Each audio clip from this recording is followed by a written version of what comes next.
Mga turistang nagbibisita sa pirang tourist destination sa Sangay, Camarines Sur, nanonotarang padagos na nagdidikit. Mga pigihiling na rason sa likod kay ni, tinutukan live ni Jessica Kalinog. Jessica?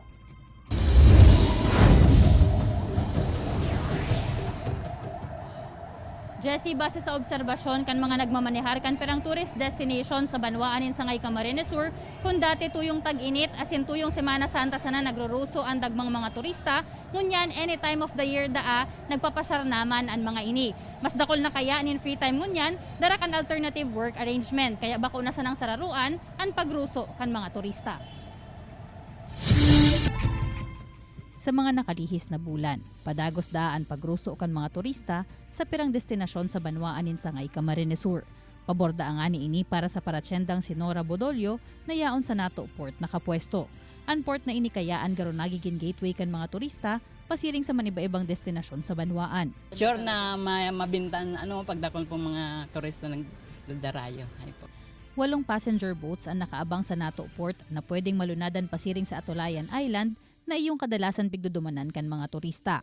Alagad daw na sa katahawan pa kan barakasyonan, nanunutara na subuot ninda Kapitan Herbie Camano kan Barangay Atulayan ang pagdikit kan mga turistang nag-aabot sa saindang lugar. Ang abutan na lang ang mga turista, itong pag-weekend na lang, yun na lang.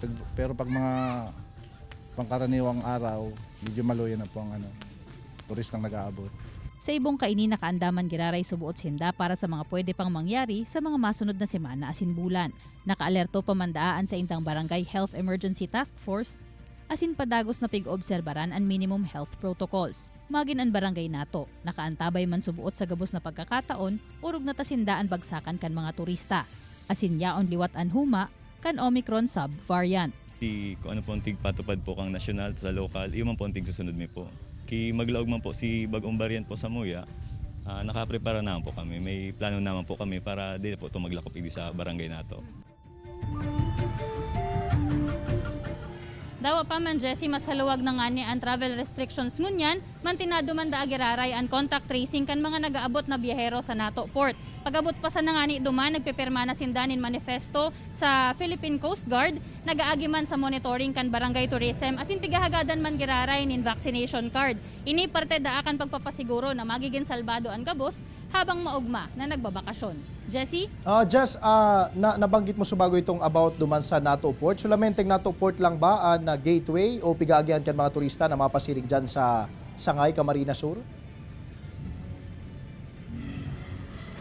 Segundo man Jessie sa nakaulay tang kapitan kan barangay nato, bako lang daa sa Nato Port na pigaagihan kan mga turista. Igwa man daa kaya nin iba na hali pa sana sa Albay, nagta-travel na si mga turista via sea. Habo naman kaya ninda na mag-agi duman sa via land, medyo delikado kaya patukad duman sa mga tourist destination sa lugar. Jessie? Jess, how about duman sa mga iba pang pasyaran o resort dyan sa Sangay? Go ba sindang limitasyon o restriction manungod duman sa mga tao na pwede lang nindang i-accommodate? Actually ngunyan Jessie, from 10 packs per cottage, tigibo na ninda na 20 individuals ang pigtutugutan sa kada cottage kan mga resort duman sa areas kan Sangay, lalo na duman sa mga resorts, duman sa mga tourist destinations. Apoy digdi Jessie, pigaan kami narman da agiraray sinda na sunod man giraray sa health protocols na nganing dawa pa ngani masaluwag na ang restrictions, mantinado man giraray ang safety kan lambang saro. Jess? Alright, Jos Mabalos, Jessica.